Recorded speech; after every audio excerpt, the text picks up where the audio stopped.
Prendre la parole.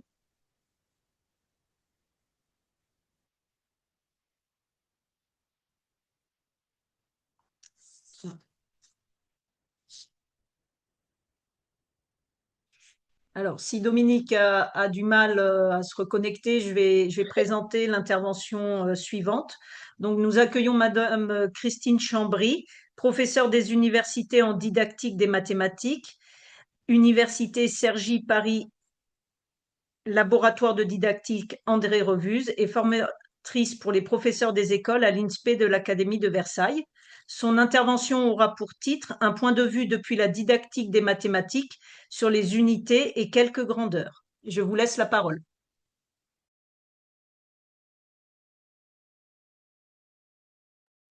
Voilà. Bonjour, merci, vous m'entendez bien? Très bien, merci. Ok, super. Et ben écoutez, et du coup, normalement, vous voyez aussi mon diaporama. Tout à fait. Bon. Donc, je vous remercie beaucoup pour cette invitation. Donc, je suis très honorée et en même temps, c'est quand même très, très difficile ce que vous m'avez demandé. Donc moi je suis, j'ai une formation en mathématiques, même si j'ai aussi été éduquée en sciences de l'ingénieur, en physique. En réalité, je pense que j'ai pas mal résisté et donc je suis donc didacticienne des mathématiques et sans surprise, j'ai constaté à nouveau en préparant mon intervention que c'était un exercice terriblement difficile que de parler à des collègues de physique parce que moi ma communauté, c'est plutôt celle de la PMEP que celle de, l'UDD et PPC. Voilà. Parce qu'en fait, donc je crois que nous ne parlons pas la même langue, même si, nous avons beaucoup de mots en commun et en fait, il me semble que, sauf pour nous comprendre, il serait vain de chercher à donner le même sens aux mêmes mots entre nos communautés parce qu'en fait, on ne travaille pas avec les mêmes, objets conceptuels. Et je pense que c'est pas du tout de la provocation que de dire ça, hein, c'est, je pense que c'est un fait et donc j'ai bien écouté l'intervention de Sandra, dont je connais déjà un peu les travaux et en fait, rien que et puis dans le chat, en fait, ces questions sur, l'approche mathématique des des grandeurs physiques et en fait, à la réflexion, je me disais: «Mais moi, je dirais pas une approche mathématique des grandeurs physiques». Je vous soumets la la proposition, on pourra en rediscuter éventuellement, plus tard. C'est que moi, je parlerais plutôt d'une approche calculatoire des grandeurs, physiques et pas d'une approche mathématique. Parce que en tout cas, j'ai pas le sentiment que ce sont des objets mathématiques, vos grandeurs, physiques. Voilà et donc ça fait c'est un exemple de choses, terriblement, compliquées, dans la relation entre nos disciplines. Donc juste pour situer un tout petit peu, ce que je vais vous dire, moi donc je suis formatrice, pour, les professeurs des écoles et en fait mes recherches, elles sont sur, les contenus d'enseignement, plutôt du premier degré. Alors bon, je crois qu'on m'a invitée parce que je m'intéresse, essentiellement, enfin, aux relations, en tout cas, moi ma thèse, c'était les relations entre les grandeurs, et les nombres, les grandeurs, les mesures et les nombres. Mais en fait, ma vraie préoccupation, c'est l'apprentissage des mathématiques. Mais du coup, ça m'a quand même amenée à m'intéresser, aux grandeurs. Mais voilà, je travaille sur le domaine numérique des mathématiques. Et du coup, en fait, dans les questions, je pense, que je travaille depuis, 25 ans, eh bien, en fait, en gros, il y a est-ce que ce que les élèves savent sur les grandeurs, avec mon point de vue, est-ce que ça les aide à mieux comprendre les nombres et le calcul? Et puis, est-ce que ce qu'ils ne savent pas sur les grandeurs, eh bien, ça les empêche d'apprendre le nombre et le calcul? C'est un peu pour vous donner ma perspective. Mais du coup, je me dis que peut-être on pourrait retourner ces questions et en fait, ça fait un petit peu, écho à l'introduction, de du président tout à l'heure, si j'ai bien identifié, la personne. Peut-être qu'on pourrait retourner ces questions et que, elles seraient équivalentes ou pas du tout à, est-ce que ce que les élèves savent sur les nombres et le calcul, ça les aide à mieux comprendre les grandeurs et les grandeurs physiques? Ou bien est-ce que ce qu'ils ne savent pas sur les nombres et le calcul, ça les empêche d'apprendre, ces grandeurs? Voilà un peu, donc je situe un peu d'où je parle, où, voilà, on n'est pas tout à fait du même monde et ça n'est pas grave, il y a de la place, pour tout le monde. Donc, en fait, il va y avoir deux interventions, enfin deux, non, pas du tout. Il va y avoir deux grandes parties, on va dire. La première probablement beaucoup plus longue que la seconde, et j'espère que j'aurai quand même un peu le temps de parler de la seconde. Donc, dans mon intervention, je vais d'abord parler de la proportionnalité. Vous verrez en fait, je pense, pourquoi, même si c'est pas dans mon titre et que je vais en parler quand même pas mal. Et puis après, je parlerai peut-être un peu plus précise, enfin voilà, je parlerai des unités, mais en même temps, j'aurais aussi parlé des unités dans la première partie, mais je dirais des choses un petit peu différentes. Alors, donc pourquoi, enfin voilà, je vais rentrer dans la question de la proportionnalité, puis je pense que progressivement, ça va faire écho à des questions qui vous préoccupent, ou peut-être que déjà ça fait écho à des questions qui vous préoccupent. Je ne sais pas, puisque voilà, je ne sais pas exactement quelles sont, voilà, qu'est-ce qui est au cœur des préoccupations d'un professeur de physique et chimie, d'une chercheuse en didactique de la chimie. Et en fait, déjà, voilà, pour préparer, là, je suis allée voir les définitions dans les nouveaux programmes. Je vais pas regarder dans celles d'avant, mais je pense qu'il n'y a pas de changement radicaux. En fait, qu'est-ce qu'on dit aux élèves ou qu'est-ce qu'on dit aux enseignants de dire aux élèves ou qu'est-ce qu'on dit aux enseignants, tout simplement, sur la proportionnalité. En fait, dans le programme de sixième, de façon, enfin voilà, on dit, au cours moyen, la proportionnalité était exclusivement abordée dans le cadre des grandeurs et elle était identifiée par l'effet sur la seconde grandeur de la multiplication de la première par un nombre donné. Donc ça, en fait, on nous dit que c'est ce que les enfants ont appris au cours moyen. Et en fait, en gros, il me semble que cette introduction, ça fait écho à une définition qui est assez répandue, qui est que deux grandeurs sont proportionnelles lorsque les valeurs de l'une s'obtiennent en multipliant par un même nombre non nul les valeurs de l'autre. Ce nombre est appelé coefficient de proportionnalité. Et puis en fait, quand on regarde ce qui est écrit dans les programmes du début du cycle 3, en fait, ben, on nous dit que la résolution de problèmes de proportionnalité s'appuie uniquement sur des raisonnements formulés en langage naturel, à l'oral, comme à l'écrit. Si j'achète 3 fois plus de pain au raisin, alors je vais payer 3 fois plus. Et en fait, on voit que dans cette approche, on ne multiplie pas le nombre de pains au raisin par un nombre et ça donnerait le prix des pains au raisin. Même si ce nombre est éventuellement une grandeur quotient, en fait, ce n'est pas le même type d'approche de la proportionnalité qui est attrapée. Et en fait, parce que je pense que cette approche du cycle 3, en fait, elle réfère plutôt à une autre définition de la proportionnalité, en fait, qui était probablement plus répandue dans un temps relativement ancien, qui est plus ou moins le fait que pour que deux grandeurs soient proportionnelles l'une à l'autre, il suffit qu'elles varient dans le même rapport, c'est-à-dire que si l'une devient n fois plus grande qu'elle ne l'était, l'autre devienne aussi n fois plus grande. Et du coup, ça pose un petit peu la question de la relation entre les deux. Et en fait, la question derrière, c'est est-ce que cette question de la relation, elle est importante pour comprendre les grandeurs du point de vue des mathématiques? Et pour essayer de répondre à ça, je vais, enfin, en fait, ou en tout cas d'étudier ce problème, je prends un exemple qui n'est pas vraiment un exemple de recherche. Enfin, c'est des objets que je travaille un peu incidemment en recherche, mais que j'ai plutôt, en fait, je me suis plutôt intéressée à ça dans le cadre de la formation des professeurs des écoles. Et il se trouve, voilà, que ça s'appuie sur ce que j'ai appelé le problème du peintre. Donc, je vais vous présenter le problème, je vais vous laisser quelques secondes pour le résoudre, et puis je vous parlerai un peu des difficultés rencontrées par les étudiants, et puis je vous parlerai d'un chemin, en fait, que bah, j'ai utilisé pour essayer de faire avancer les étudiants. Et en fait, dans ce chemin, et là, attention, j'ai mis en rouge, et vous devez avoir tous les signaux qui clignotent, parce que ce que j'écris ne veut pas du tout dire la même chose que ce que vous avez l'habitude de mettre derrière ces mots. En fait, il va s'agir de développer les raisonnements quantitatifs non numériques. J'emploie cette expression à des chercheuses en didactique, les Spard.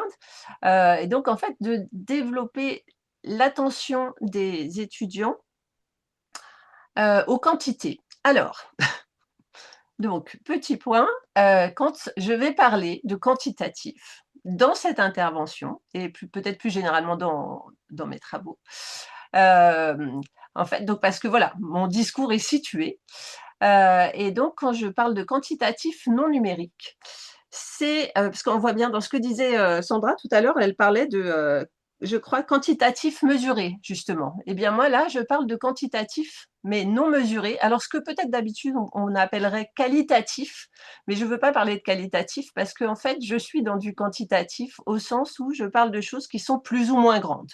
En fait, c'est si je dis que j'ai beaucoup, si j'ai pas beaucoup, si j'ai plus, si c'est trop long, et cetera. Là, je vais dire que je suis dans du quantitatif, mais non numérique parce que je ne mets pas de nombre. Donc voilà, ça c'est pour situer un peu mon discours. Alors, le problème du peintre, c'est le problème suivant. Donc, un peintre dispose de 20 litres de peinture blanche, 8 litres de peinture rouge, 7 litres de peinture jaune. Il fait un premier mélange avec 10 litres de peinture blanche, 4 litres de rouge, 3 litres de rouge, 4 litres de jaune. Il l'utilise complètement et veut refaire la même teinte avec les mêmes proportions en employant tout ou partie de ce qui lui reste. Et la question qui est posée, c'est calculer la quantité maximum qu'il peut obtenir pour ce second mélange et préciser la quantité utilisée pour chacune des trois couleurs. C'est un problème extrêmement, enfin, en fait, qui circulent ici ou là. Donc, je vous laisse 20 secondes.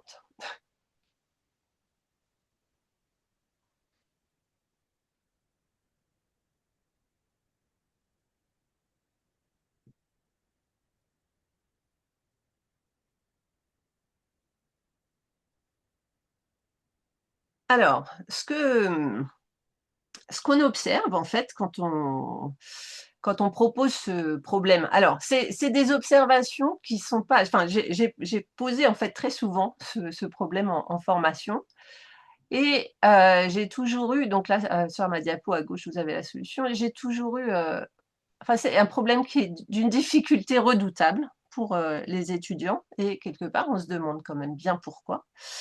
Bon alors certes, il y a plus que 2 grandeurs, en proportion, il y a du choix. On peut aussi, faire, regarder la proportion avec la quantité totale.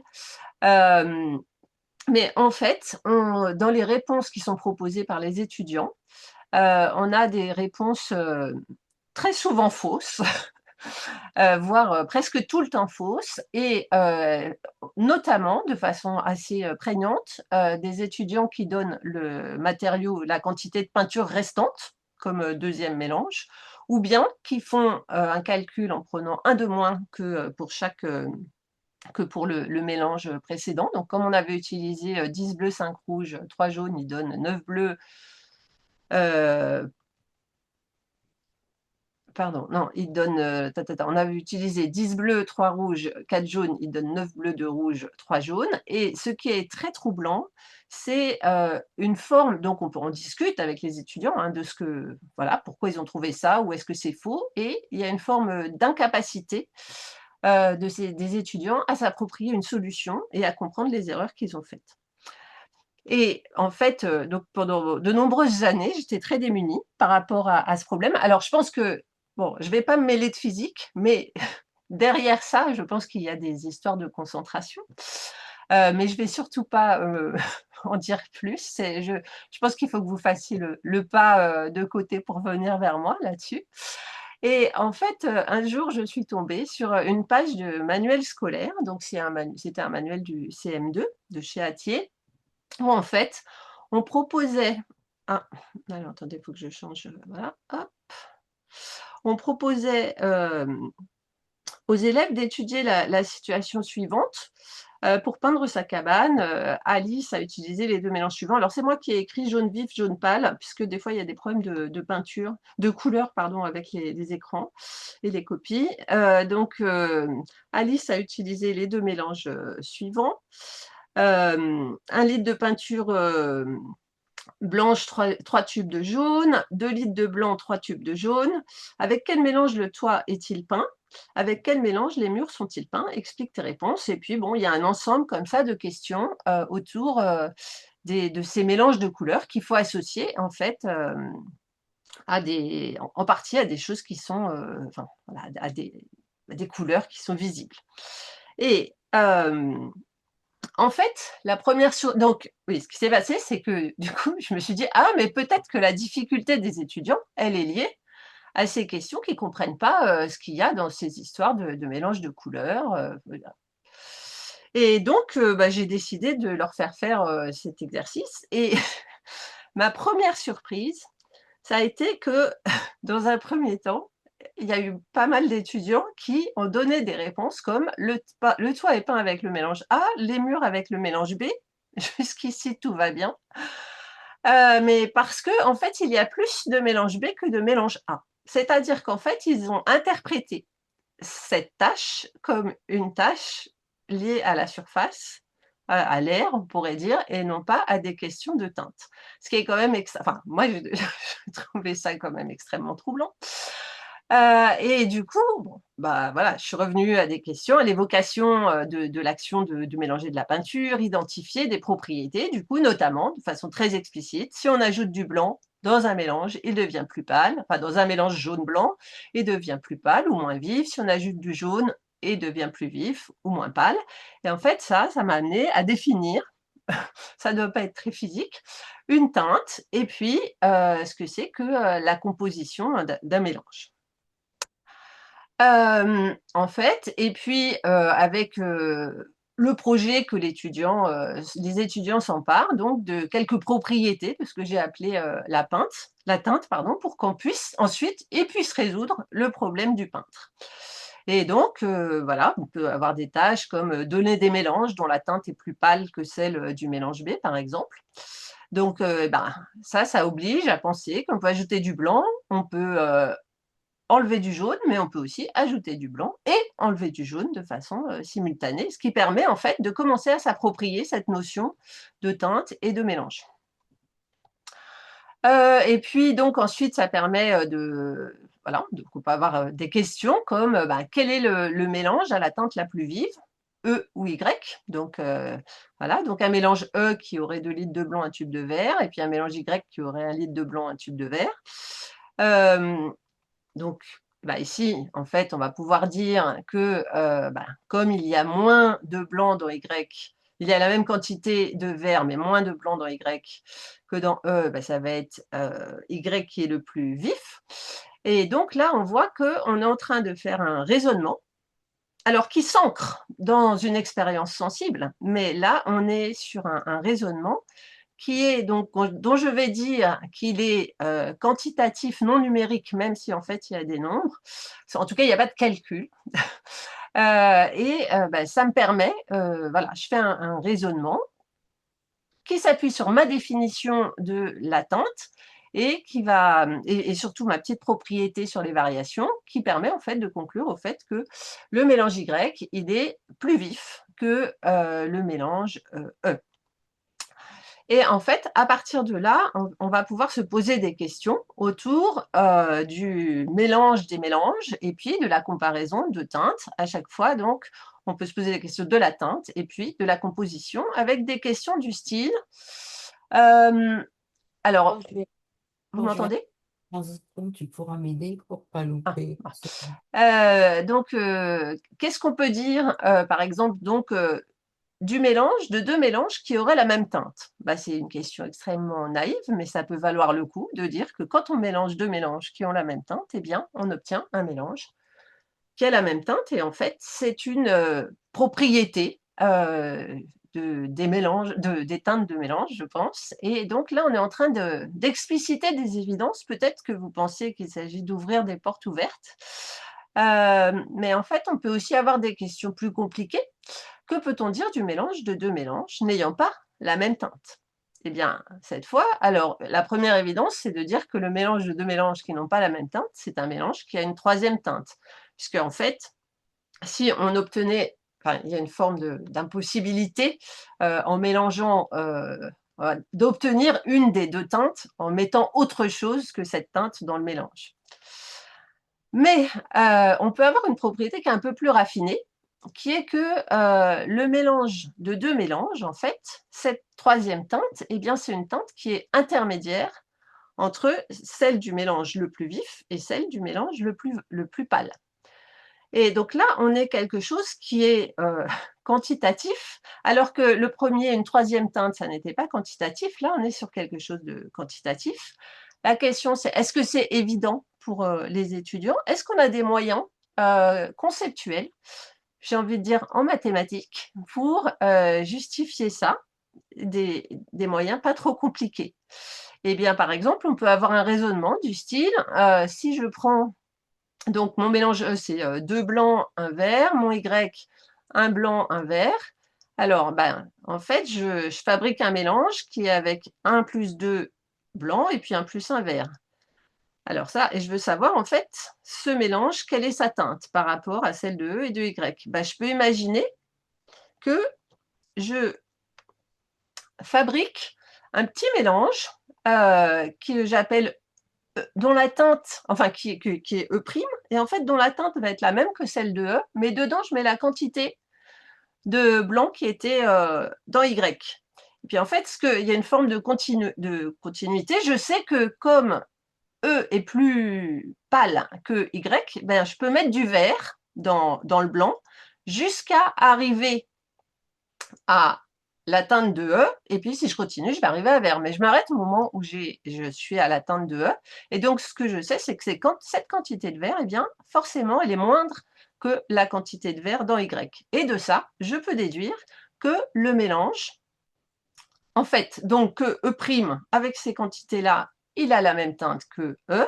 Et donc, si je mélange E' et E, deux mélanges qui ont la même teinte, j'obtiens encore un mélange qui a la même teinte que E. Et donc, je sais qu'il est plus clair que mon mélange de E et de Y. Et donc là, en fait, c'est déjà un petit raisonnement qui est, je pense, un peu moins élémentaire que,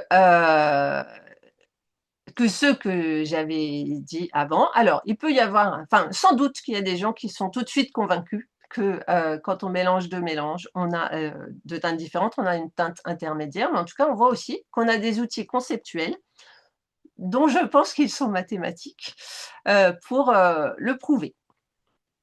Alors, si je continue,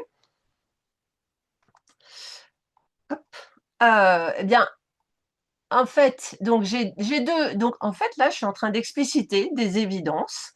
Et finalement, le jeu de la proportionnalité, au moins à un niveau très élémentaire, et pour ce qui concerne ces histoires de teintes, c'est ben, quand on va avoir des grandeurs proportionnelles, c'est qu'on va chercher à fabriquer des mélanges de même teinte, mais en fait, sachant que d'autres teintes, plus ou moins vives, plus ou moins pâles, existent et qu'il y a un enjeu de maintenir la teinte. Et puis, on peut aussi avoir, mais là justement, en sortant d'une situation de proportionnalité, des problématiques qui sont liées à la comparaison de teintes, plus ou moins vives, plus ou moins pâles. Donc, en fait, ça nous donne une sorte d'entrée dans la proportionnalité où on veut fabriquer des mélanges de même teinte, sachant qu'il existe d'autres teintes, plus ou moins vives, plus ou moins pâles. Alors maintenant, pourquoi, en fait, quel est cet intérêt de mélanger des teintes, voilà, de mélanger des teintes? Ben, si je reviens à mon ouvrage de CM2, en fait, on a par exemple cette tâche qui était en troisième question. On nous dit que donc il y a le petit garçon qui s'appelle Kwang, il prépare deux mélanges. Le E avec 2 litres de blanc, un tube de vert, et puis le F avec 3 litres de blanc, 2 tubes de vert. Et en fait, on demande au petit garçon, et en fait, la petite fille donc dit au petit garçon que ces deux mélanges vont avoir la même couleur. Et donc, on demande aux élèves qu'est-ce que tu penses de l'affirmation d'Alice, explique ta réponse. Et en fait, donc si on regarde ce que fait Alice, en fait, on peut penser qu'elle a vu que dans F, il y avait un tube de blanc en plus et un litre de blanc, un tube de vert, et que du coup, elle en déduit que c'est la même couleur. E et F. Donc ça fait écho à mes étudiants qui résolvent le problème du peintre en ajoutant un tube, en enlevant un litre de chaque couleur. Mais en fait, souvent, il me semble que... en tout cas, il y a deux façons d'aider Alice. il y aurait une façon qui consiste à lui montrer ce qui est la bonne réponse. Et en gros, pour traiter ce problème, souvent, ce qu'on dit, c'est que on va prendre le mélange E, on va faire 2 fois plus on va mettre 2 fois plus de vert, 2 fois plus de blanc, puis comme ça, on va avoir 4 blancs, 2 verts, et puis on va comparer. On va dire que pour la même quantité de vert, on a plus de blanc. Donc voilà, c'est pas la même couleur. Mais une autre façon de faire, ce serait d'aller au bout de cette logique erronée et de voir en fait le mélange F comme un mélange de 2 litres de blanc, 1 tube de vert. En fait, on peut se dire que Alice, donc elle rajoute 1 litre de blanc, 1 tube de vert. Et donc, on peut voir F comme le mélange de E et Y qu'on a examiné précédemment. Et donc, ce qu'on a vu justement précédemment, c'est que quand on mélange, en fait, comme Y, il est plus vert, plus vif que E, et bien quand on mélange E et Y, on n'obtient pas quelque chose qui a la même couleur que E. Donc là, en fait, on est sur un levier pour expliciter, enfin, à la fois donc pour expliciter une difficulté, mais on voit qu'en même temps, on produit du raisonnement sur les teintes. Dans les tâches qu'on peut proposer donc aux étudiants pour qu'ils continuent à s'approprier cette question de la teinte, eh bien, on va par exemple proposer, c'est des tâches extrêmement basiques. Donc j'ai le mélange F, j'ai un mélange F là qui est 3 litres de blanc, 2 tubes de verre. Eh bien, on peut chercher d'autres compositions de mélange qui ont la même teinte que le mélange F. Alors comment est-ce qu'on fait pour avoir d'autres compositions de mélange qui ont la même teinte que le mélange F? Alors, souvent, en fait, la réponse, c'est on va prendre K fois plus de blanc, K fois plus de vert. On met 2 fois plus de blanc, 2 fois plus de vert. Mais ça, en fait, pour des élèves, ça n'est pas forcément évident. En revanche, ce qui est évident, c'est de s'appuyer sur le fait que quand je mélange 2 mélanges qui ont la même teinte, eh bien, j'obtiens un mélange qui a la même teinte. Et eh bien, du coup, donc, et là, on est au niveau d'un raisonnement, je dirais quantitatif. Eh bien, si je mélange F avec lui-même, je vais obtenir 6 litres de blanc, 4 tubes de vert. Puis si je remélange encore avec lui-même, je vais obtenir 9 litres de blanc, etc. Et en fait, ce que je fais faisant cela, c'est que je suis en train d'établir une propriété qui est celle, en fait, que certains pensaient, enfin, avaient dit qu'on pouvait l'utiliser, mais on voit bien qu'en fait, il y a un raisonnement pour arriver à cette propriété qui s'appuie sur l'évidence de la réplication à l'identique. Un mélange composé de K fois plus de blanc et de K fois plus de vert qu'un autre a la même teinte que l'autre. Et puis, je peux poser la même question avec un mélange W, enfin, c'est pas la même question. La question, c'est mon mélange W qui est fait avec 1,5 litre de blanc et 1 tube de vert. Eh bien, en fait, c'est de prouver qu'il a la même teinte que le mélange F. Alors, peut-être que vous dites, on pourrait dire que dans W, il a 2 fois moins de blanc et 2 fois moins de vert, donc c'est la même teinte. Mais ça, c'est loin d'être une évidence. 2 fois moins de blanc et de vert que F. Mais en fait, on va pouvoir de nouveau prouver en fait cette chose qui n'est pas évidente, toujours en s'appuyant sur la réplication à l'identique ou ses conséquences.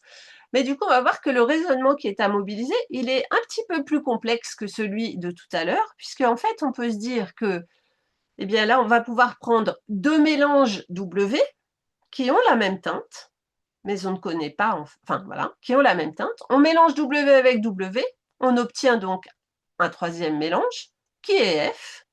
Mais comme W et W ont la même teinte, eh bien F a aussi la même teinte que W. Et donc, en fait, ici, c'est un raisonnement qui est plus sophistiqué que celui qu'on a utilisé tout à l'heure pour établir le fait qu'un mélange qui était composé de K fois plus de blanc et K fois plus de vert qu'un autre a la même teinte que l'autre. En fait, on peut aussi utiliser la propriété précédente, là, que je viens de citer, en disant que F, il a 2 fois plus de blanc et 2 fois plus de vert que W, du coup, F a la même teinte que W. Et donc, en fait, quand on fait ça, finalement, si on généralise, on peut établir la propriété qui est qu'un mélange composé de K fois moins de blanc et K fois moins de vert qu'un autre a la même teinte que l'autre. Et finalement, j'ai deux propriétés qui, donc avec K fois plus et avec K fois moins, qui permettent en réalité, à partir d'un mélange donné et n'importe quelle quantité de blanc ou de vert, de trouver la quantité de vert ou de blanc qui donne la même teinte. Et en fait, je me suis appuyée sur des propriétés extrêmement élémentaires de mes mélanges. Et du coup, finalement, quand je fais ça, finalement, ce que je regarde, voilà, où est-ce que j'en suis là? Eh bien, à partir de propriétés très élémentaires, de définition, un mélange, une teinte, qu'est-ce que c'est, donc établir comment on est plus pâle, moins vif, définir ce que c'est qu'une composition, définir les effets de l'ajout de vert, de blanc, etc. Le fait de mélanger des mélanges de même teinte ou de teintes différentes, eh bien, on a rendu visible en fait et disciple des évidences dont, en fait, par exemple, qui vont permettre de comparer les teintes de tous ces mélanges-là, mais je vais pas y passer de temps, et surtout de façon très intéressante, c'est que après avoir fait ce petit travail autour des teintes, eh bien, j'ai posé, alors j'ai pas, enfin, oui, si, j'ai posé ce problème à plusieurs reprises, donc à des étudiants. Et en fait, les difficultés que j'avais identifiées les fois précédentes, euh, eh bien, ont été surmontées. Et surtout, ce qui m'a enfin, ça m'a fait plaisir, mais ça m'a surprise, c'est que dans les stratégies introduites par les étudiants, donc du coup, ils sont très nombreux à proposer des solutions pour résoudre ce problème. Et la solution qu'ils proposent, de façon assez majoritaire, c'est donc vu que après le premier mélange, il leur reste 10 bleus, 5 rouges, 3 jaunes, eh bien, ils voient bien qu'ils ne peuvent pas refaire la même quantité que le premier mélange. Alors, ils décident de faire la moitié de cette quantité et donc de diviser par deux toutes les quantités du premier mélange. Et puis comme ça, ils voient qu'il leur reste 1 litre de jaune, 3,5 de rouge, 5 de bleu. Et donc, ils divisent encore par deux les quantités du deuxième mélange. Et puis, avec ça, ils épuisent la quantité de jaune et sont capables de dire que la quantité totale qu'on peut faire, c'est 7 litres et demi de blanc, 2,5 de rouge et 3 de jaune. Et en fait, euh, enfin voilà, je trouve que, enfin bon, pour moi, cet exemple, il témoigne de. Alors sans doute que oui, pour résoudre ces problèmes de peinture ou de mélange, je pense plus généralement, il faut avoir conceptualisé des choses sur les teintes. Et je pense qu'il se passe à peu près les mêmes choses sur la concentration. Et on voit que en permettant aux étudiants alors je généralise peut-être un peu trop, mais en fait, en permettant aux étudiants de s'approprier des raisonnements qui sont quantitatifs, non numériques, de réfléchir, eh bien, justement à cette question de la teinte, eh bien, on leur permet finalement de rentrer dans les problématiques qu'ils voilà, dans lesquelles on voudrait qu'ils rentrent et qui sont nécessaires en fait pour appréhender ce type de problème. Et en fait, en écho, mais je ne vais pas du tout m'étendre dessus. Alors, c'est un peu petit, mais c'est une production d'élèves qui est très ancienne. C'était peut-être il y a une 10, 15, 20 ans, dans les annales pour le concours de professeurs des écoles. Il y avait un exercice qui avait été proposé, je pense que c'était des élèves de CM2, où en fait, ils doivent résoudre un problème. Donc, dans la confiserie, on peut acheter des chocolats au détail. 100 grammes de chocolat coûtent 16 francs. Hein, donc, c'était il y a plus que 25 ans. Euh, et donc, Julie rentre pour acheter 250 grammes de chocolat. Combien va-t-elle payer? Et en fait, on voit cet élève qui écrit, bon, en fait, voilà, je sais que 100 grammes, ça pèse, c'est 16 francs. 100 grammes, c'est 16 francs. Il en déduit que 200 grammes, c'est 32 francs. Et puis, en fait, après, on voit là ce petit 50 grammes, 50 francs.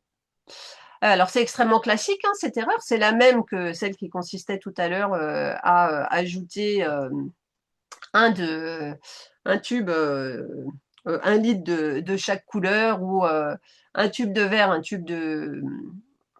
litre de blanc, pour trouver la teinte. Mais en fait, on peut s'interroger sur, par exemple, le fait, on voit que, enfin, c'est complètement classique, hein, je pense, dans le traitement de la proportionnalité à l'école, c'est qu'est-ce que ça veut dire, en fait, ce 100 grammes de chocolat coûte 16 francs.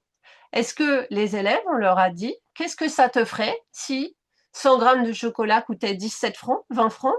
Ou qu'est-ce que ça voudrait dire si 90 grammes de chocolat coûtait 16 francs? En fait, on voit que, puisque en fait, quand même, si 50 grammes de chocolat coûte 50 francs, ça veut dire que tu as moins de chocolat pour plus d'argent. Donc, ce travail, hein, sur finalement ici ce qui joue le rôle de la teinte, donc c'est on pourrait dire la masse par unité, par prix, non, par argent, je ne sais pas comment il faut dire ça. Eh bien, elle apparaît de façon complètement incidente chez les élèves. Voilà, et en fait, ça veut dire justement que cette grandeur, voilà, peut-être que il serait nécessaire, pour que les élèves entrent dans ce type de problème, en les considérant comme des problèmes de proportionnalité, de s'intéresser à quelque chose qui s'appellerait la cherté du chocolat. Donc, si je poursuis, finalement, là, enfin, on va s'intéresser un peu plus à ce que j'ai appelé la teinte, et du coup, je vais dire quelque chose. Donc, finalement, on a exploré les variations de la teinte, et puis on s'est dit qu'on avait plus de vert, moins de blanc, donc une teinte plus vive. Et j'ai le sentiment qu'on pourrait parler de verditude, on va dire, qui augmente. C'est très laid, mais comme ça, au moins, ça situe d'où ça vient. Ou aussi peut-être d'une autre chose qui serait la pâlitude, être de plus en plus pâle, qui diminue. Et puis donc, si j'ai plus de vert, moins de blanc, eh bien ma vertitude augmente, ma pâlitude diminue. Et puis si j'ai plus de blanc, moins de vert, eh bien j'ai une teinte qui est plus pâle, et du coup ma pâlitude augmente et ma vertitude diminue. Et finalement, à cette teinte, on peut associer 2 quantités, 2 grandeurs, point d'interrogation, la pâlitude et la verditude.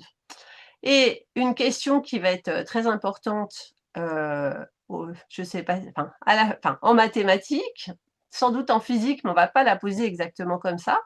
Et je pense que c'est finalement aussi quelque chose qui vient après, en tout cas après dans le travail des élèves, par rapport à ce que nous a présenté Sandra, c'est comment est-ce qu'on va faire pour mesurer, alors sans doute pas la teinte, mais cette pâlitude, cette verditude, qui sont des quantités. Qu'est-ce que ça va être, une unité, pour mesurer ces quantités? Mesurer, donc c'est attribuer un nombre à une quantité. Qu'est-ce que ça veut dire? Eh bien, il me semble qu'on peut dire que eh bien, il va falloir parler de quelque chose comme être 2 fois plus vite, 2 fois plus vif, c'est-à-dire qu'on va doubler une verditude si on veut, en fait, si on veut mesurer. Ça va vouloir dire que si par exemple je prends, donc qu'est-ce que ça veut dire être 2 fois plus vif déjà? Eh bien, en fait, je vais introduire une définition de doubler la verditude. Donc si je prends 9 verts, 6 blancs, eh bien si je mets 2 fois plus de verts pour la même quantité de blanc, je double la verditude. Et puis de même, si je mets 2 fois moins de blanc, donc pour la même verditude, donc 9 verts, 3 blancs, en fait, en mettant 2 fois plus de chaque, je conserve ma verditude ou ma teinte. Donc, en fait, 2 fois moins de blanc, 2 fois plus de vert. Ça permet de doubler la verditude. Et en fait, eh bien, je peux considérer que mon 9 vert, 6 blanc, je le prends comme, donc je vais le prendre comme unité, et puis je vais pouvoir mesurer toutes mes verditudes avec cette référence, en fait, comme unité. Et donc, si je prends donc 9 verts, 6 blancs comme unité, si j'ai quelque chose qui a 18 verts, 6 blancs, eh bien, il va mesurer 2 unités. Et donc ça nous montre qu'en fait, je peux prendre, en fait, associé à ce 2 fois plus vif, je peux prendre, en fait, donc une verditude arbitraire comme unité. Et puis, ben, ça va mesurer, enfin, je vais avoir des choses qui vont mesurer 2, 3, 1,5, etc. Et puis, ben, si par exemple, je décide de prendre, qu'est-ce que je fais quand je prends les unités standards? Finalement, je dis, bah, je prends un tube 1 litre ou un tube par litre comme unité. Et puis, eh bien, quelque chose, si j'ai 2 tubes par litre, eh bien, c'est 2 fois un tube par litre. On voit en fait que mon 1 tube par litre, il est en quelque sorte aussi arbitraire que n'importe quelle valeur n'importe quelle autre valeur que j'aurais prise comme unité. De la même façon, en fait, ouh là là, vous m'avez pas dit que je n'avais pas changé de diapo. Je suis désolée. Donc, je suis un peu perturbée. Donc, en fait, associé à n'importe quel problème où j'ai des grandeurs en proportion, par exemple ici, donc les problèmes de chat. Mes 2 chats mangent 180 grammes de nourriture. Les 5 chats de mon voisin sont aussi gourmands que les miens. Donc, combien de grammes de nourriture mangent-ils? Donc là, je suis dans une question, voilà, enfin, un problème standard de proportionnalité où j'ai aussi gourmand, mais en fait, je peux m'intéresser à une grandeur qui serait la gourmandise. Les chats de ma voisine sont 2 fois moins gourmands que les miens. Elle en a 4. Combien de grammes de nourriture mangent-ils? Eh ben, je vais pouvoir dire que s'ils sont 2 fois moins gourmands, pour le même nombre de chats, par exemple, eh bien, je vais prendre 2 fois moins de nourriture. Mais si j'ai plus de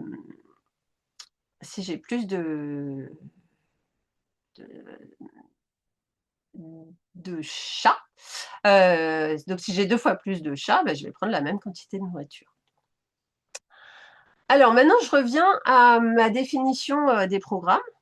En fait, donc finalement, si on prend un tout petit peu de recul sur ces définitions, en fait, ce que j'ai dit en introduction là, la proportionnalité, elle était exclusivement abordée dans le cadre des grandeurs. Enfin, au cours moyen, on nous disait ça, donc on a vu qu'il y avait un petit souci, parce que c'était pas tout à fait ça qui était dit.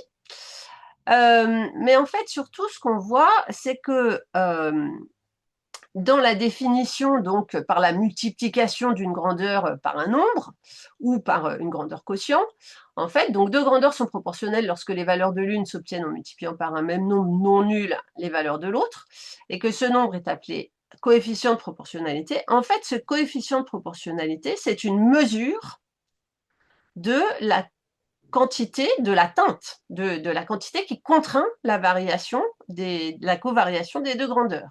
Et donc, dans cette définition, il faut une mesure, en quelque sorte, de la verditude, chose dont je vous ai montré que c'était, en fait, il faut faire quand même un très long chemin pour arriver à avoir une verditude qui est mesurée, puisqu'il faut une unité, il faut avoir des verditudes qui sont 2 fois plus grandes que d'autres. Donc, en fait, ce n'est pas ça les raisonnements élémentaires qu'on va avoir en proportionnalité.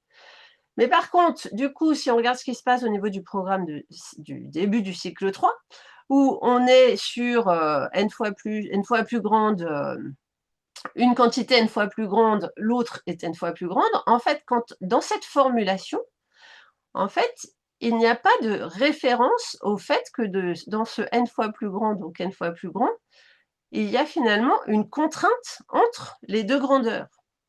En fait, c'est comme si la teinte, le fait que dans ce n fois plus grand, en fait, que ce n fois plus grand permet en quelque sorte de conserver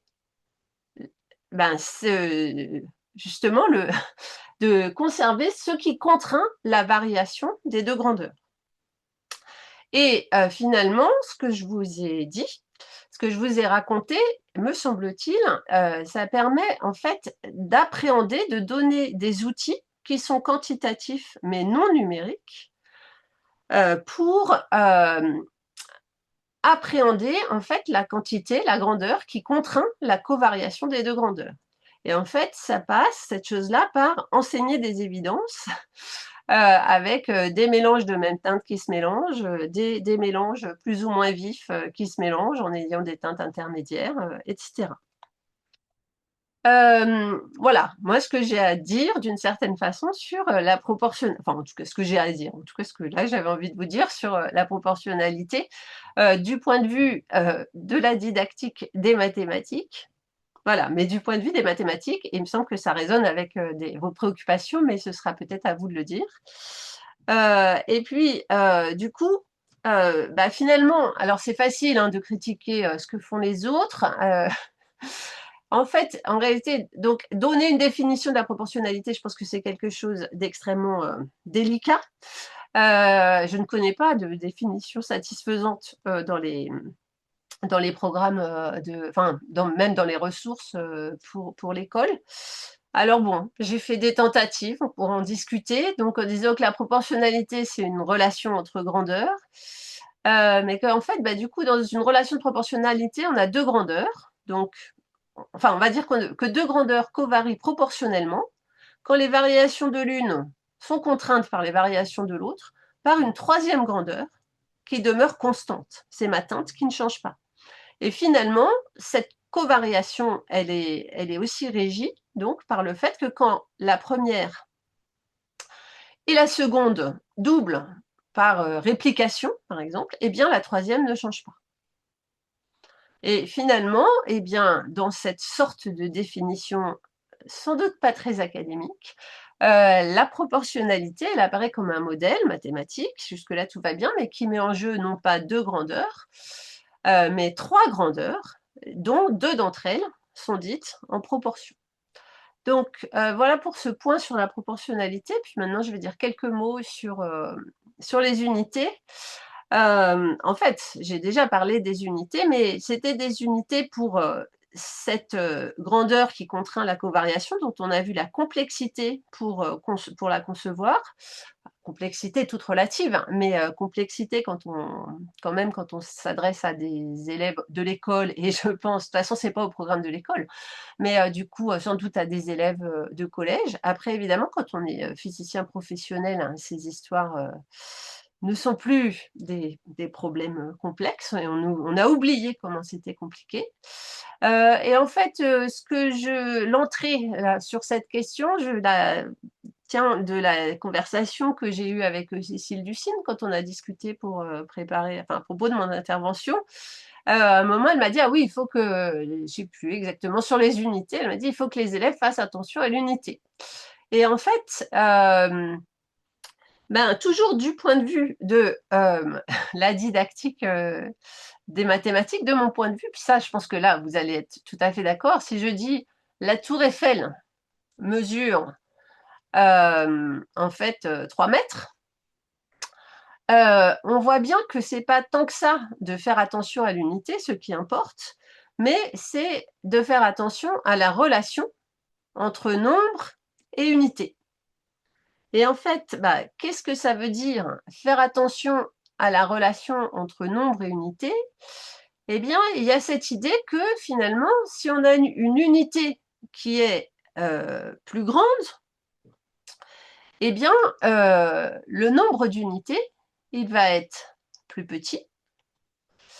Et puis, si on a une unité qui est plus petite, eh bien, pour conserver la même quantité, le nombre d'unités doit être plus grand. Donc, le problème n'est pas tant de faire attention à l'unité, mais de faire attention à la relation entre nombre et unité.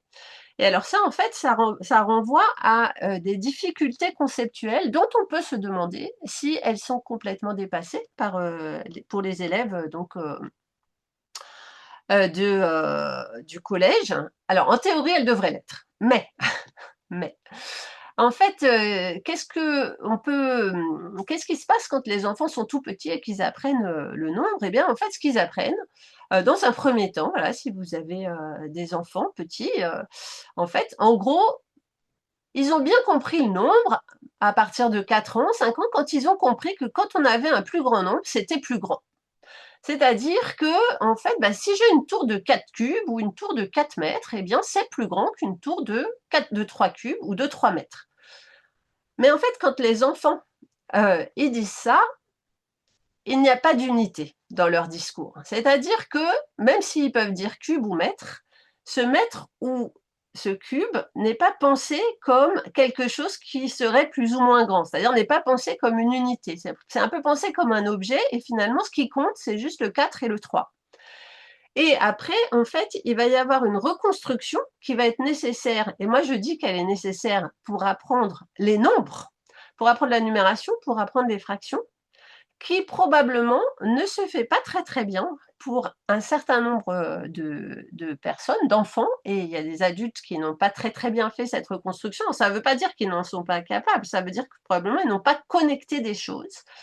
Et donc ce qu'on voit par exemple là, dans un travail que je fais sur les fractions au CE2, les enfants, ils ont, voilà, on dit qu'ils ont des cakes, donc c'est du matériel, et puis ils ont donc des petites parts, des moyennes parts, des grosses parts de cake. Puis on leur dit, voilà, tu as 4 grosses. Qui a le plus de cake entre celui qui a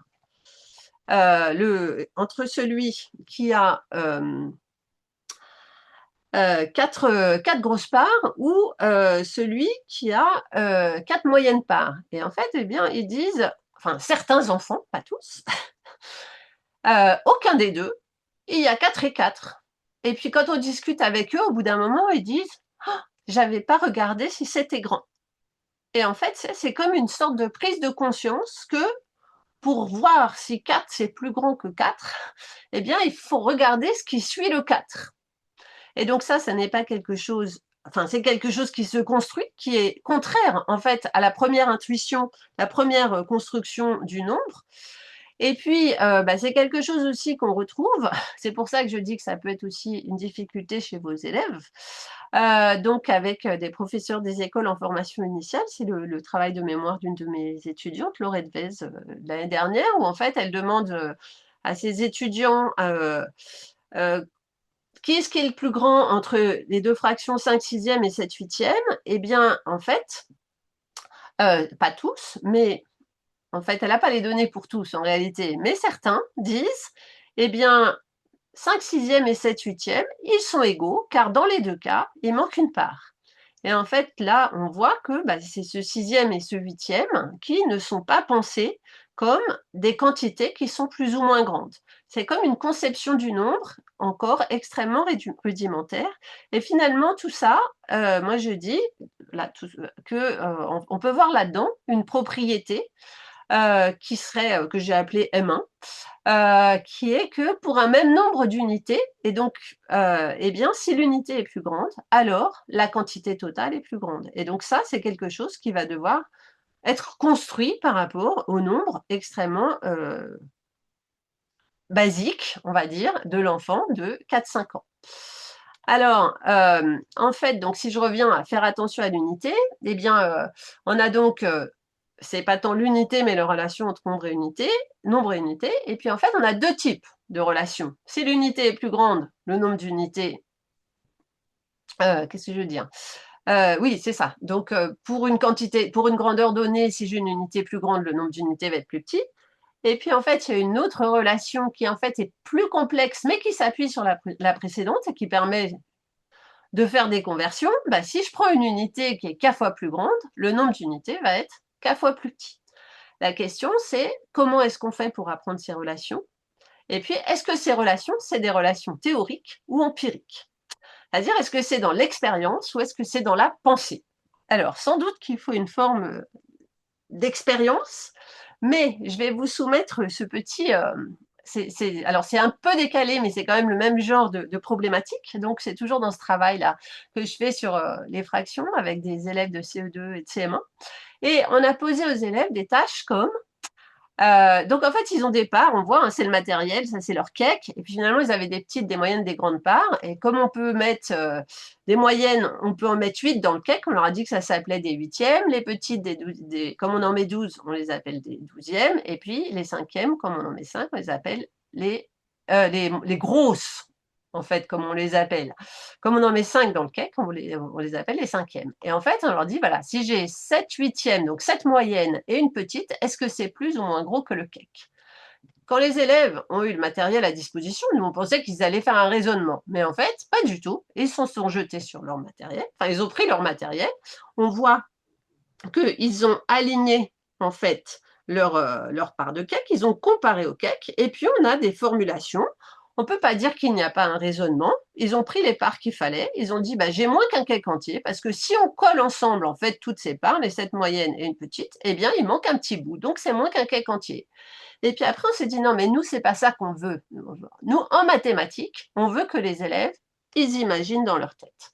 Et on leur a dit, bah, vous allez imaginer, vous allez essayer de voir dans notre tête.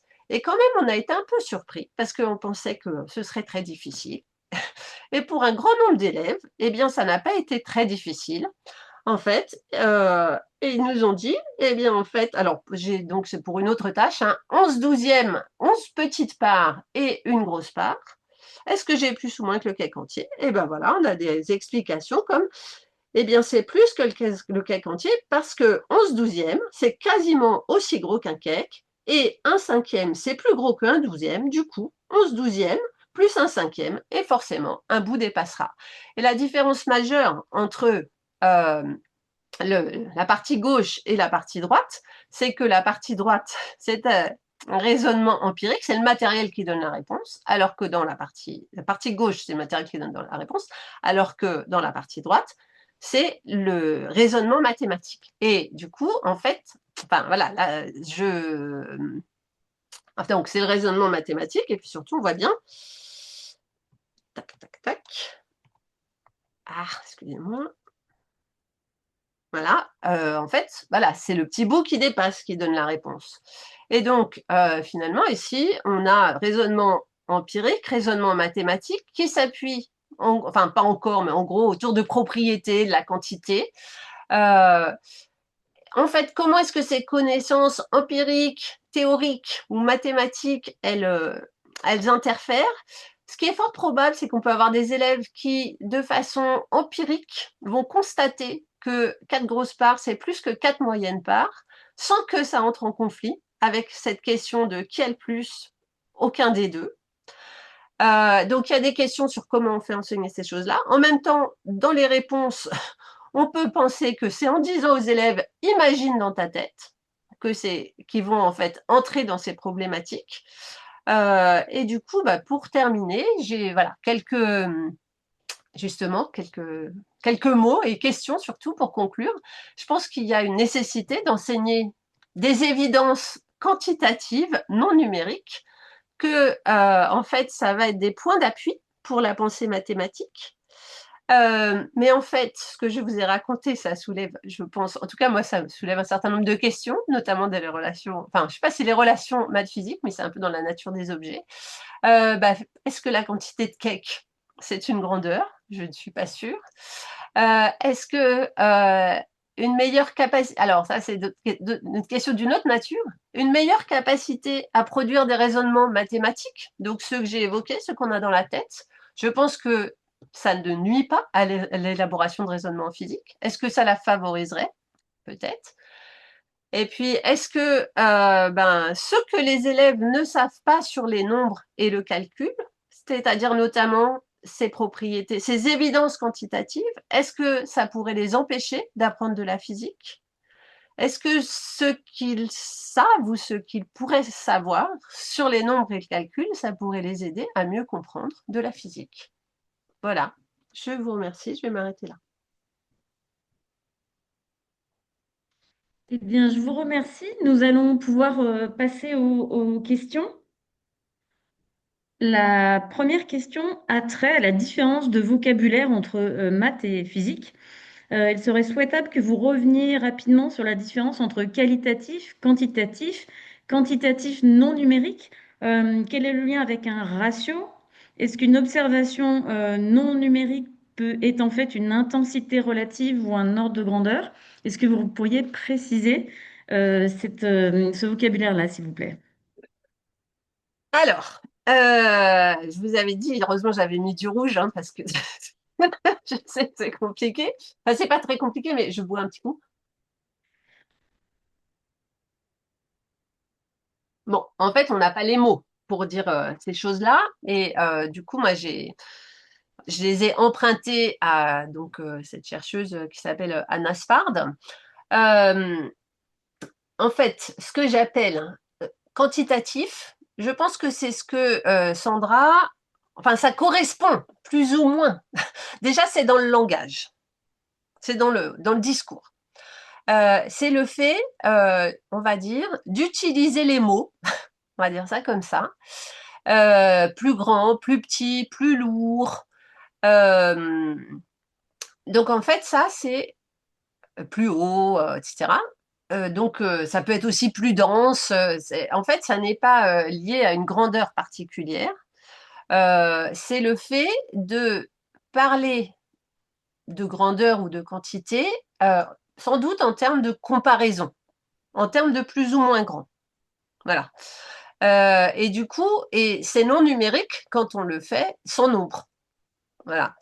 Parce que évidemment, quelqu'un qui a un bon rapport au nombre, en fait, si je lui dis 1 million, il va imaginer un truc super grand. Alors peut-être pas un astrophysicien qui lui manipule justement des nombres encore plus grands, mais en fait justement, si on a une bonne compréhension des nombres, eh bien voilà, quand on entend les nombres, on imagine des choses qui sont plus ou moins grandes. Et du coup, on a une pratique quantitative, j'ai envie de dire, des nombres. Mais les élèves en difficulté, ou les élèves qui n'ont pas encore appris, eh bien justement, ils ont une pratique non quantitative des nombres. Mais c'est pathologique en quelque sorte. Ils vont avoir une pratique, ils vont avoir ce que Spard appelle un discours numérique qui est non quantitatif. Mais c'est-à-dire un discours numérique qui est non scientifique, j'ai envie de dire, non mathématique, non physique, non tout ce que vous voulez. Et donc ce qu'on vise, en fait, c'est évidemment un usage quantitatif du numérique. Mais ce que dit Sfard, c'est que pour développer en fait le discours numérique quantitatif, il faut d'abord développer le discours quantitatif non numérique. Très bien. Une deuxième question était que dans l'exemple que vous avez proposé avec les mélanges de couleurs, on va additionner des mélanges. Comment peut-on faire le lien entre cette addition et la proportionnalité qui est une multiplication? Alors effectivement, alors je sais pas si, alors vous avez vu quand même, j'ai pas mis une vraie addition, hein, j'ai mis un plus avec des parenthèses autour parce que c'est pas une addition. En fait, c'est une combinaison de mélanges. Je pense que, en fait, cette chose, moi, ça m'aide à penser. Mais effectivement, enfin, en fait, je pense qu'on peut combiner des mélanges. En mathématiques, je pense que ça pourrait mais j'y ai pas assez réfléchi. Mais c'est un peu une loi de composition, c'est-à-dire qu'on va composer des choses. Et puis en plus, on sait que, enfin, il y a des problèmes. C'est-à-dire que, évidemment, si vous mélangez deux mélanges de même teinte, ça va pas toujours donner la même teinte puisque ça va dépendre de la quantité de chaque mélange. Non, pardon, n'importe quoi. Deux mélanges de teintes différentes, ça va pas toujours donner la même teinte puisque ça dépend de la quantité que vous avez pour chaque. Donc évidemment, mais en fait, on voit bien malgré tout que et en fait avec mes étudiants, je mets pas de plus. je, je dis je mélange. C'est pour vous que j'ai mis des plus. Peut-être que c'était. En fait, il fallait aussi que ça rentre dans mes diapos. Quand moi je travaille, moi ça m'aide à penser parce que je sais que ce plus, il veut dire que j'ai en fait deux mélanges de compositions données et que je les assemble et que du coup, ça me donne en fait un mélange d'une troisième composition. Donc c'est parfaitement défini dans mon univers à moi. Mais après, du coup, la question de la multiplication, vous voyez, en fait, j'ai fait mes petites diapos là sur comment, à partir du fait que la réplication, on va construire le fois plus et puis le fois moins. Après, avec ça, on va avoir du coup en fait, on va pouvoir multiplier par un rationnel, on va dire, et puis, enfin, et le fait de multiplier, par exemple, une durée par une vitesse pour obtenir une distance, eh bien, oui, c'est ça, je dis pas de bêtises, eh bien, ça, c'est quelque chose qui va n'être possible, en tout cas, au moins théoriquement, que quand on va avoir une grandeur, enfin, que quand on va avoir la vitesse pensée comme une grandeur mesurée par une unité qui est une unité de vitesse, en fait. Très bien. Et une dernière question, c'est par rapport à une notation qu'on a vue dans vos slides et qui était 200 grammes égale 32 francs. J'ai mis Euh, Ah oui, ah, ça, c'est pas moi, hein, c'est... D'accord, donc c'était l'écriture d'un élève, très bien. Mais par ailleurs, en physique-chimie, il est assez d'usage d'écrire les calculs en intégrant les unités à l'intérieur. Mhm. On voulait savoir ce que vous pensiez de cette pratique. Ah bah, de toute façon, je pense que mon collègue derrière, là, il va en parler. En fait, enfin, je pense que ça, enfin, bon, je peux parler juste. Alors, par exemple, moi, mon expérience personnelle, moi, j'ai appris à mettre des unités dans les calculs quand j'étais en classe préparatoire. Et je pense que ça m'a beaucoup aidé à comprendre ce que c'était que la proportionnalité. Parce que justement, en fait, si on interroge vraiment ce qui se passe quand on multiplie, enfin voilà, quand on fait des calculs avec les unités dans les calculs, qu'on a des trucs, des formules un peu compliquées, en fait, on voit bien les relations de proportionnalité, on voit bien, on comprend bien, voilà, on comprend bien des choses. Donc moi, je peux dire à titre personnel, étudiante dans l'enseignement supérieur, ça m'a aidé, je pense, à conceptualiser. J'étais pas forcément très très forte en physique, et je pense que ça a été des bouées et ça m'a permis de construire du sens. Après, une question, c'est qu'est-ce qu'il faut demander aux élèves? Est-ce que les élèves, ça va les aider? En fait, et en fait, je connais pas de travaux sur ces questions-là. En fait, après, je veux dire, par contre, si on a un élève enfin, voilà, parce que des fois, les élèves ils vont mettre spontanément des unités dans les calculs. Euh, et j'ai envie de dire, si ça les aide à penser, ben, enfin, en fait, voilà, là, j'ai pas de réponse en fait par rapport à ça. En tout cas, aucune réponse normative. J'ai ma propre expérience, ce qui c'est quand même pas une très très bonne des arguments très très bons. Je sais que voilà, il y a des prescriptions institutionnelles. Après, ce qui est sûr, c'est qu'il y a eu des époques où on les a écrites. Après, à partir de 1970, on les a interdites au motif que c'était pas des mathématiques quand on mettait les unités. En fait, dans ce que j'ai dit comme ça, moi, ce que je peux dire, c'est que on voit bien si des enfants ils sont à un stade où ils n'ont pas compris en fait que l'unité elle indiquait une quantité, mais que c'était juste un objet finalement, on peut se dire que ça va pas les aider beaucoup d'écrire les unités dans les calculs. Ça, c'est une forme de certitude. Après, ça peut peut-être leur donner des repères. En fait, ce qui se passe, c'est que moi, voilà, là, je vois, j'ai réaffiché ma diapo 100 grammes, 16 francs, enfin, je l'ai pour moi. Et ben, en fait, je vois ce 100 grammes, je me dis que si j'ai des grammes qui étaient plus gros que des grammes, j'en aurais moins que 100, en fait, parce que je vois cette relation entre le nombre et l'unité. Donc, peut-être que si on voit la relation, ça va aider à penser les choses. Voilà, en fait, je pense qu'il y a, j'ai envie de dire, il y a sans doute voilà, il y a des recherches à faire et je pense qu'il faut éviter un peu le dogmatisme. Ce qui est sûr, c'est que voilà, on a tout éliminé et ça, je pense que c'est, enfin, typiquement les interdictions. Si la question c'est celle de la justification théorique, il n'y a pas de problème pour justifier théoriquement des unités dans les calculs. Après, si c'est celle de la justification pédagogique et notamment, enfin, en fait, là, on a un peu tout qui existe. Il y a toujours des interdits dans la pratique de beaucoup d'enseignants, et puis il y a aussi des formes d'injonction que si on les met pas, c'est catastrophique. Enfin, je pense que pour les enseignants, les discours ils sont pas forcément hyper Très clairs. Et bien, je pense que c'est le cas en maths et en physique en plus. Donc, d'accord. Nous voilà. allons, je Je vous pense, remercie. terminer là-dessus. Nous vous remercions. Et puis, je vais passer la parole à Cécile Dussigne, à Dominique Ducourant, qui vont pouvoir Attendez, présenter peut-être le